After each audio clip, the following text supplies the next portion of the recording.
Hello and welcome to the Daily Millwall for Friday the 1st of December 2023. In today's Millwall news, we start off with a little bit of hope in these dark, despairing times. The third round draw, date in every football fan's diary, major highlight of the season for a team like Millwall, given our history and our past. Including why we're called the Lions. That came from a famous FA Cup run many years ago. And here we go. We are off again. Emirates FA Cup third round draw details. Millwall will be ball number 26. Not bad. I like the number 26. That's chicken chow mein in my local Chinese. 26, yeah. In Sunday's Emirates FA Cup third round draw. The second round taking place this weekend. The Lions will find out their opponents from 1 p.m. 1 p.m. as the draw is carried out live on ITV in the pre-match build-up of Eastleigh versus Red Ing. Third round ties will take place across the weekend of the 5th to the 8th of January 2024. So that's in the future. Ball numbers. Who do you want? Who do you hope for? Obviously there's the obvious West Ham, Man United, Man City, Chelsea, Everton even. As the guy said on, Stephen said on that Mill podcast, last chance to go to Goodison Park, I believe. Unless, are they definitely leaving this season? I think they may get relegated this season. Unless we get relegated, we might be playing them next season. Newcastle United, St James's Park. In terms of, and if you don't get one of them, you certainly don't want a middling team. You certainly don't want a Rotherham United or Sheffield or Southampton. I hate Southampton always do us in the cup, don't they? You want one of these little teams, so Horsham or Sutton United, that'll do. Ramsgate or FC Wimbledon, yeah, sure, why not?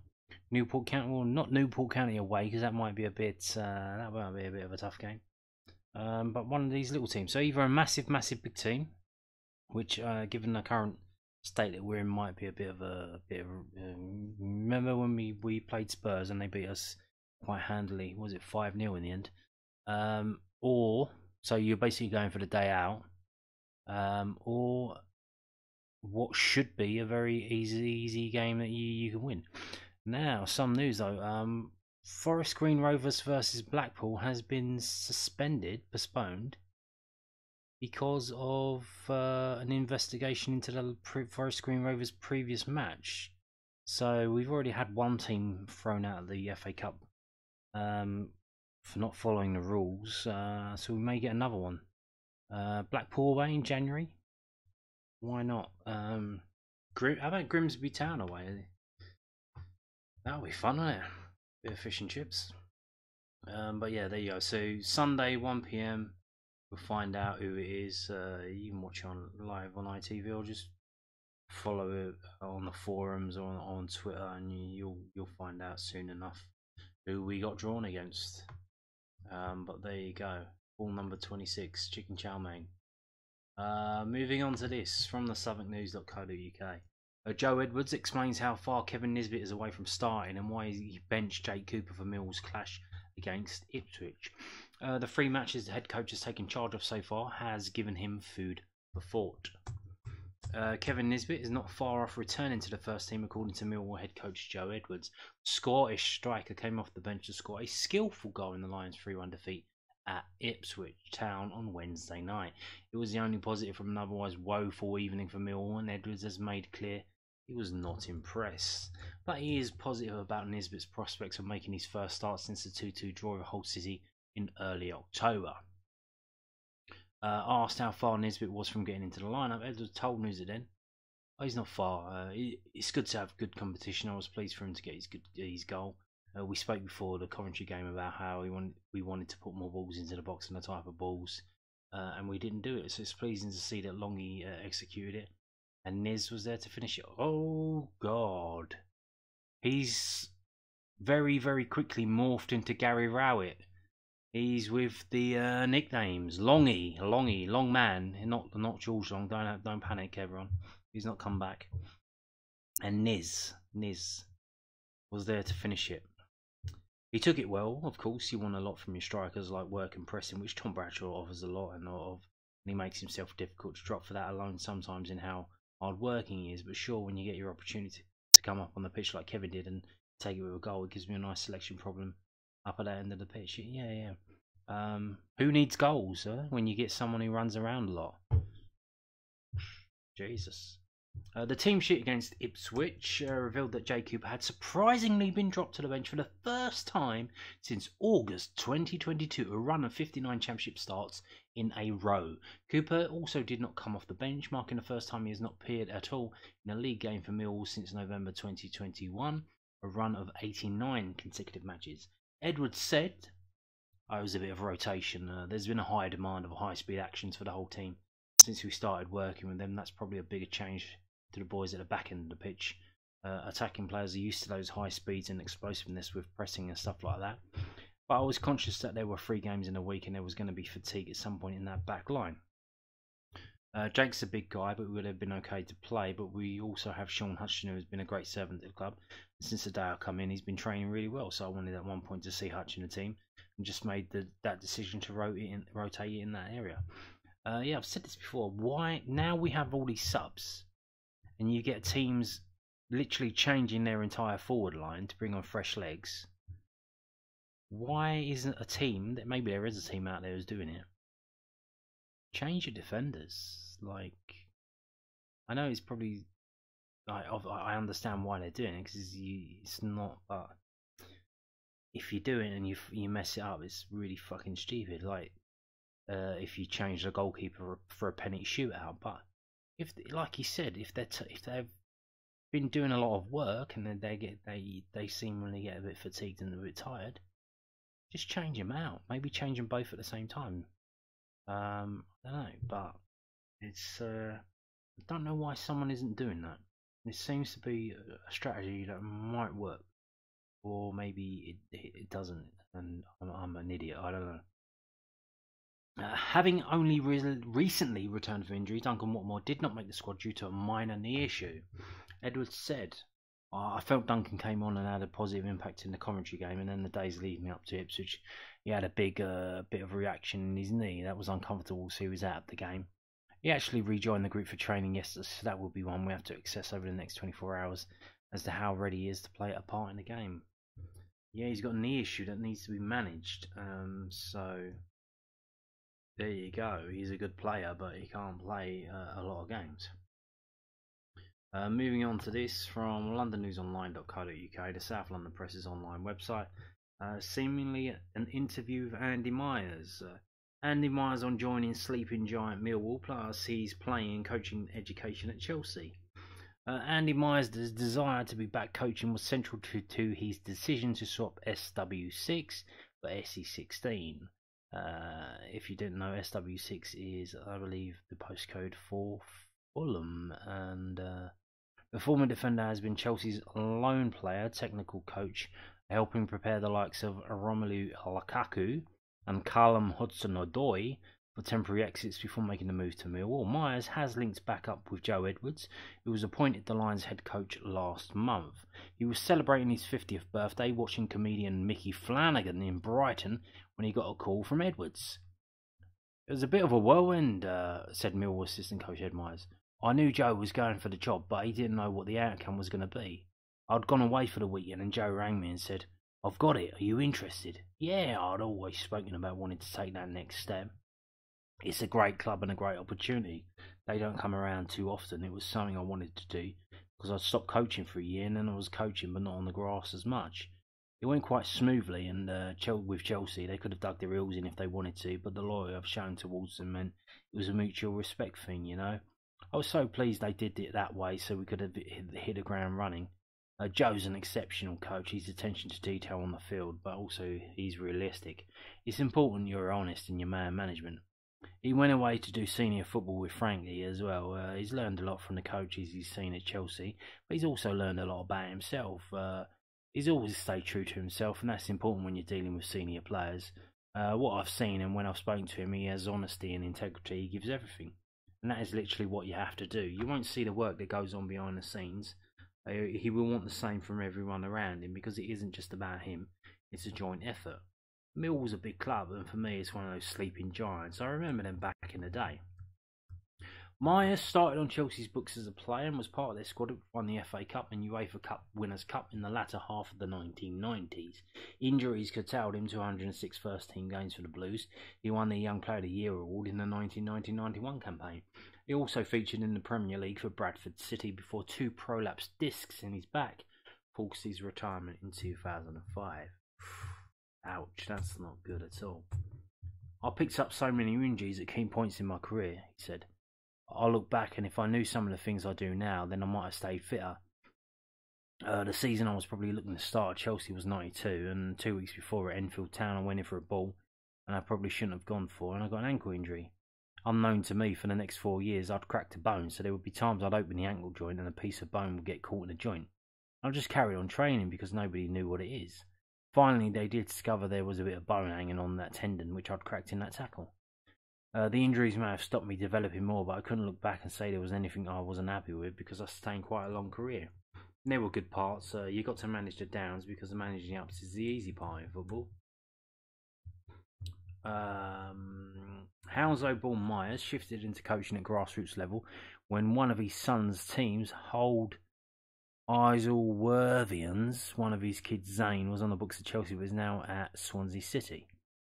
Oh, I was fortunate my old sports teacher, Bob Osborne, was at Chelsea's academy and he said to come down, meet Neil Bath, and said Myers. And that's how my coaching journey started. I walked in the gates as a schoolboy at 12 and I left 16 years later as a pro and then went back and did 16 years as a coach. It's 32 years of my life. The biggest thing and a massive honour was working under Frank for the last 2.5 months. I know circumstances weren't great, but just to be involved with that aspect of coaching senior players or watching at that level up close and personal was special. Myers also spent 1 season as assistant first-team coach at Vitesse Arnhem. Roman Abramovich knew the owner of Vitesse and they were looking to try and use our winning mentality and how we are in England, explained Myers. We were always telling our players they need to go out on loan at times and experience with that and experience what that looks like. It was a great opportunity. I loved it and I learned a hell of a lot. I brought quite a bit to Vitesse and they haven't won anything since the club was formed 125 years before that, and they won their first domestic trophy. It was a big occasion. They wanted something a bit longer based on how it was going, but I'd already said to the family that it would only be for a year, and I don't think it would probably have gone down too well if it had been longer. Culture-wise, it was quite a straight transition. I was trying to learn Dutch, but everybody wanted to speak English. Football is a simple game, but you just have to implement the right ideas. The job of a good coach is to get players to implement those ideas and mindset. Okay, moving on to an interview with Casper De Norre. Not De Norre, Casper De Norre, from the southernnews.co.uk. I'm a guy who needs to touch the ball a lot. Oh. Casper De Norre on enjoying the new style, his relationship in midfield with George Saville and the prospect of festive football. The Belgian midfield has gained a lot of fans in a short space of time and reflecting on a busy season prior to the Ipswich game. Casper De Norre believes he and George Saville have a powerful partnership at the heart of Millwall's midfield. The Belgian star, who's proved to be a brilliant summer signing for the Lions, was not paired with Saville in the starting lineup for any of the Lions' opening 13 league games before the pair combined for October's 2-2 draw at Watford. They've been together ever since, and the two fan favourites have complemented each other well, with Saville's energetic and robust performances contrasting well with De Norre's flair for passing. Even while Mill's results continue to fluctuate, De Norre has been enjoying life on the pitch alongside Saville. Speaking before the Lions' 3-1 defeat at Ipswich on Wednesday night, he told the News Den, he has a lot of experience in this league and at his club, and I think he brings aggression into midfield that I don't really have naturally, so maybe that's why we connect quite well. He brings the fighting spirit, and obviously he's a very good footballer. He can do the build-up, I can do the build-up. Sometimes he can go a little lower, I can go a bit higher. The last few games I've worked really well with him. Sometimes you have a little bit of connection that comes instantly, just in training and stuff. And you already feel some guys who you have close connection with on the pitch and you think the same way about football. With some guys it takes a little bit longer, with other guys it takes a little bit less time. Their easygoing combination has even enabled De Norre to spend more time higher up the pitch with the midfielder, revealing new head coach Joe Edwards has encouraged him to venture forward. Here we go. Is this what? Maybe this is the problem. The 26-year-old said, "Oh, when I scored in Belgium, I infiltrated into the final third, and now with the new manager, I can go there a little bit more." He told me also you can push up and not stay back every time, so I have a very good connection with Savs as he goes forward. Maybe 6 out of 10 times, and I go 3 or 4 times. So hopefully I can go there a few more times during the games, so hopefully the ball falls good and I can score a goal. De Norre is a fan of his new boss's ideas when it comes to playing style, but Edwards keen to gradually introduce a brand of football more reliant on short passing and possession. He said, "Well, I really enjoy it, but sometimes I had to wait a little bit before I touched the ball, and it took a little bit longer, but I'm a guy who needs to touch the ball a lot to get into the game. And you can see on the pitch that we wanted to play a little bit more and be more close connected. So for me, personally, it's really good. I like to have the ball, play short passes and go forward, so I'm enjoying it.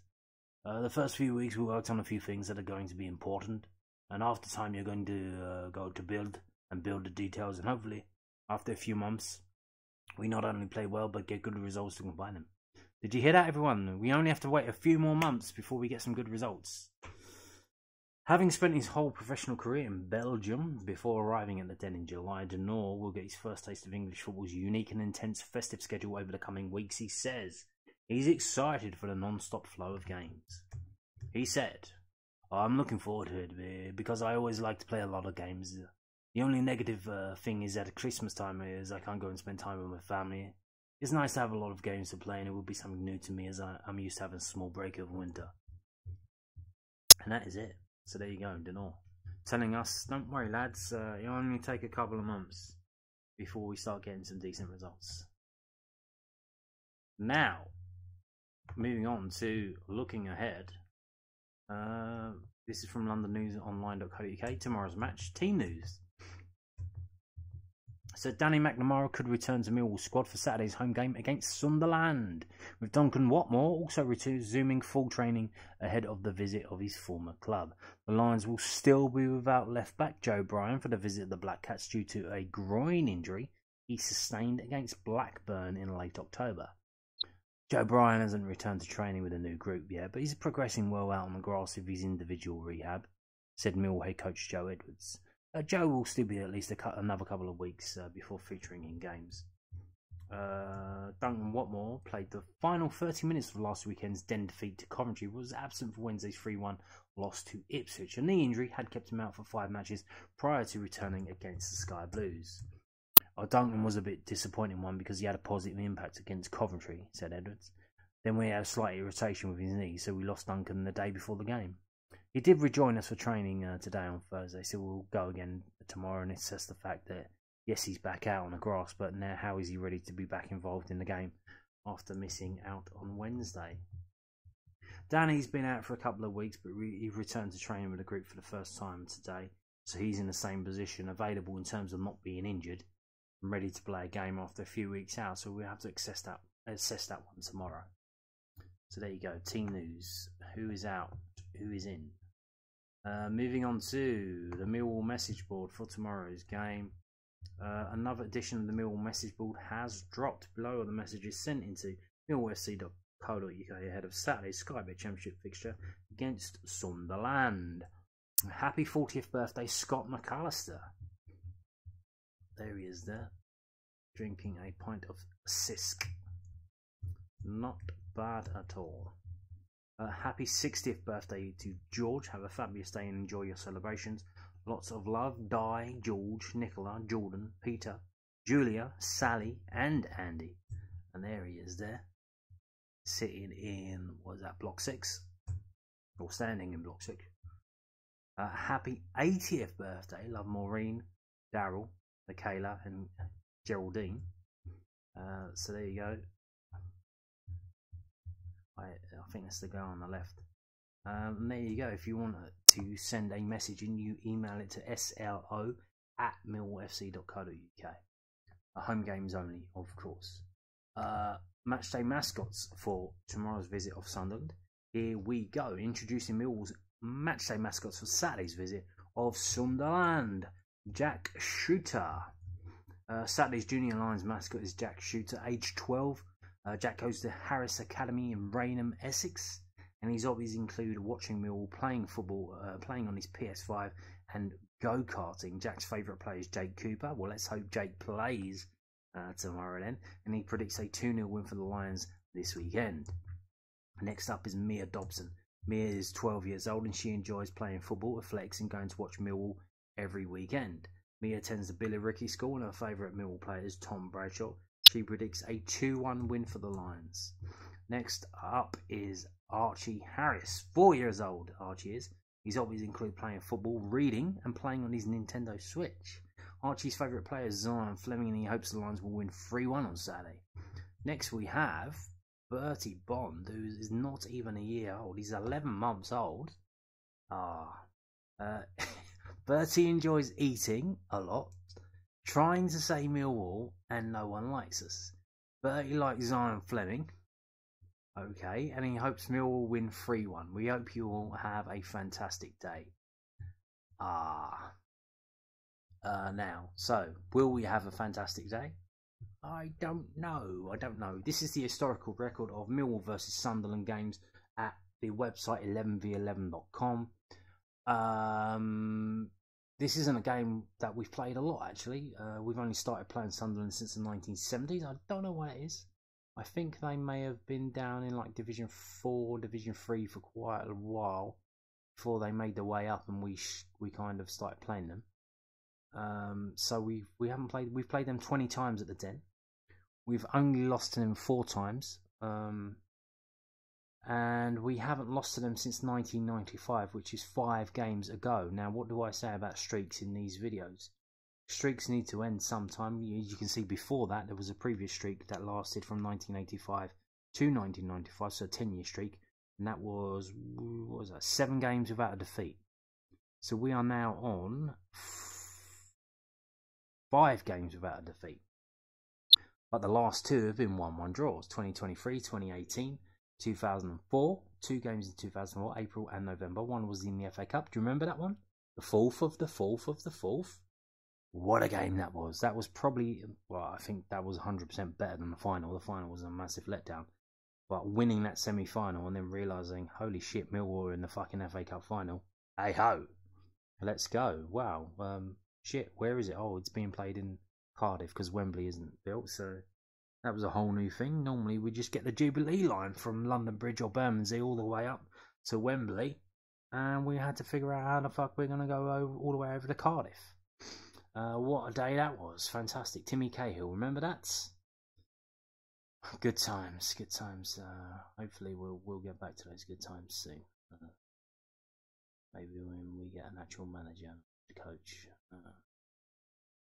But you can see, so our best record at home against Sunderland was in 1991, August 1991. Was that on LWT? I think. Let me remember that would be on. You remember LWT, London Weekend Television? Fantastic days, that one.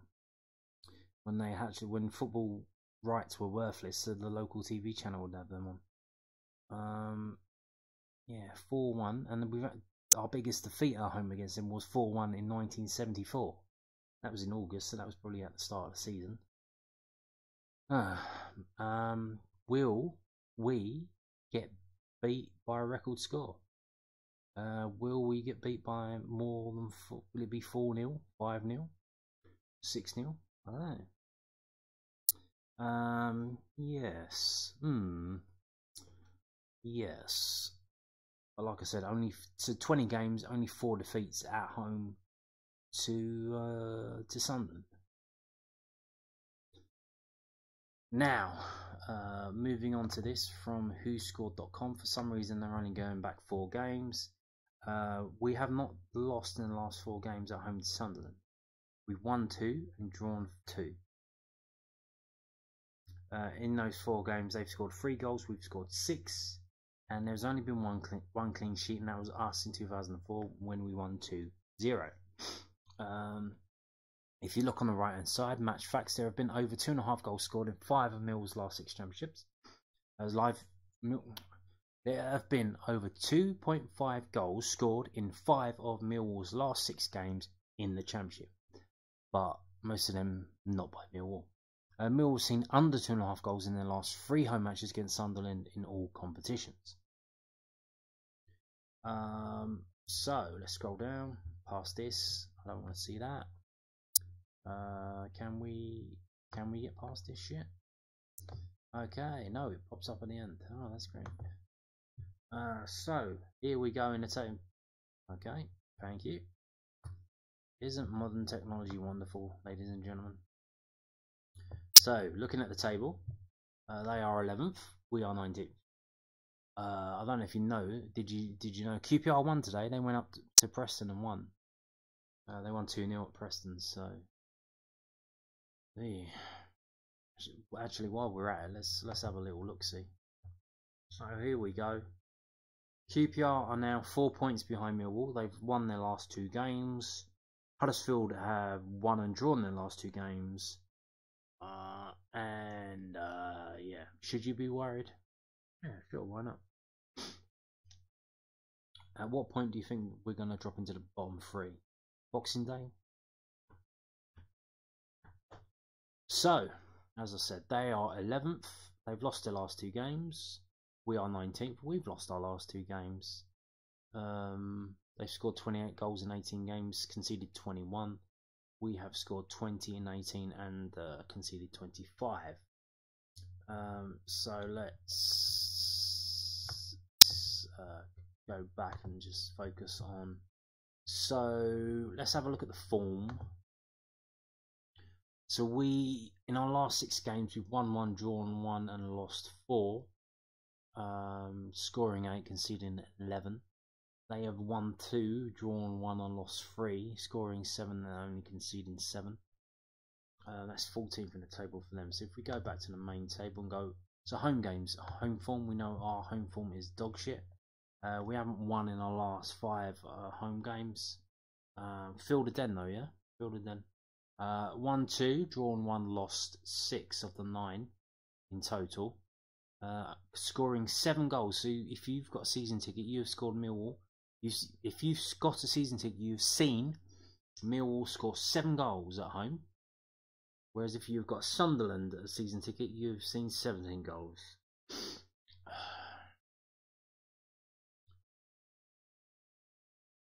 But are they any good away? They're as good as us away. So we're 7th in the overall away table so far. They are 9th. They looks like they either win or they lose. We've drawn quite a few away games.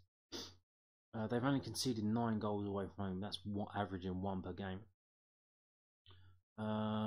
So yeah, they're a very good away team. Yes. Okay, so let's set this up so we can see. Obviously Millwall, we haven't scored in our last 2 home games. A 1-0 defeat to Southampton, a very narrow defeat to Southampton. That was under seemingly amazing mastermind of a manager, Adam Barrett, as time goes on. And the last game was a 3-0 thrashing by Coventry. And we haven't won at home since the Rotherham game in September. And that was the last time we kept a clean sheet at home. It's almost like you need to defend before you can attack. Sunderland, however. So they went to Plymouth, a long journey for them, and they lost 2-0. They drew 0-0 against Swansea. Before that, even though Swansea had a player sent off. Before that, they played the league leaders, Leicester, narrowly lost 1-0. And before that, they lost at Stoke 2-1. And they haven't won away since September as well. 3-0 defeat of Sheffield Wednesday. So, they seem to be slightly Millwall-esque. But in terms of their away form rather than their home form. So they did what Millwall did, went to Sheffield Wednesday away and won. And then since then, not too good. Not too good. So there you go. Let's have a scroll down and see the strengths and weaknesses. Obviously, they have a lot more strengths, and we have a lot more weaknesses. They have a lot more style as well. Match forecast: Millwall dominating the air. Well, that depends if Jay Cooper starts, doesn't it? Sunderland will score from a direct free kick. Sunderland will dominate possession. Okay, so let's move on to the prediction. What do they predict from WhoScored.com? Let's have a little look as we scroll down. Past that. Prediction: Millwall were trailing by 3 goals at the break in midweek following a worrying performance away from home against Kieran McKenna's high-flying Ipswich side. The hosts have conceded 7 goals in their last 2 league outings and are dropping towards the relegation battle. Sunderland scored just 1 from 27 attempts on Wednesday night as they were beaten 2-1 at home in a disastrous defeat at the hands of relegation-threatened Huddersfield. That result could spell trouble for Tony Mowbray. The Black Cats failed to end a run of back-to-back league defeats here. So that was a home game. They had 27 attempts. If they have 27 attempts tomorrow, they will probably score 5 or 6 goals. But WhoScored.com predict that the result will be Millwall 1, Sunderland 2. So a defeat. Okay, moving on to SkySports.com. The Sky Bet Championship predictions from David Prutton. What does he predict though?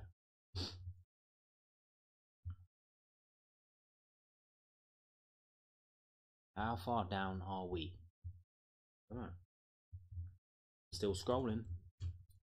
Still scrolling. Still scrolling. Still scrolling. Still scrolling. We're right down the bottom. Past the table even. Here we go. We're in the Remainder pile. So, David Prutton of SkySports.com predicts Millwall 1, Sunderland 1. That would be that would mean then, I don't know if he's being lazy, that would be the third 1-1 in a row. Possible, highly unlikely, that the same result would come up 3 times in a row. I think Sunderland will beat Millwall quite heavily. As I've mentioned before this week, I don't think Joe Edwards is it. I think the way he's speaking, he's already blaming the players. He's going to tell the players to go out there, and he's just going to try and speak a bit louder, like he's talking to some like Spanish waiter. Duo cervezas, por favor. He's just going to speak a bit louder and hope that they get it, which I don't think is helpful at all.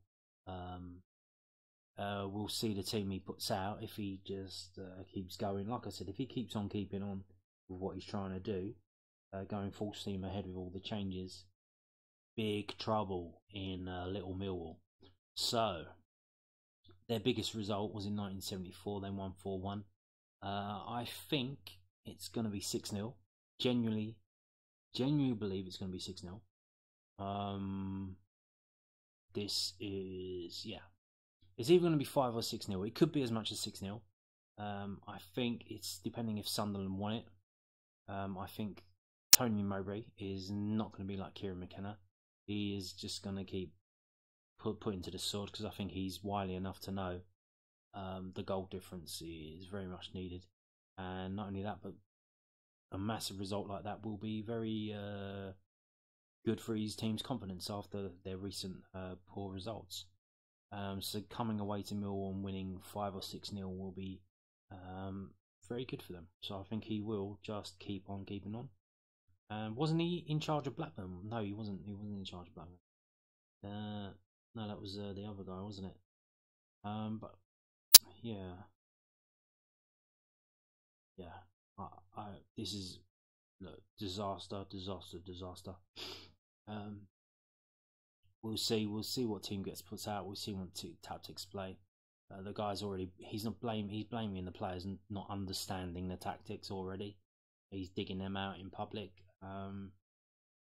So it looks like he's not seeing any problem with what he's doing.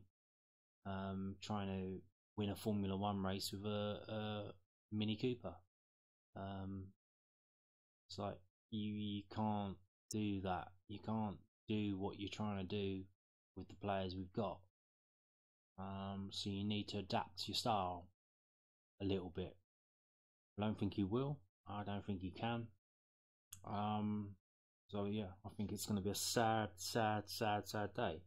I think it's going to be Millwall 0, Sunderland 6. I hope that I'm wrong, but yeah, get ready for this. This is not good things happening at the club right now. And on that note, thank you for watching and goodbye.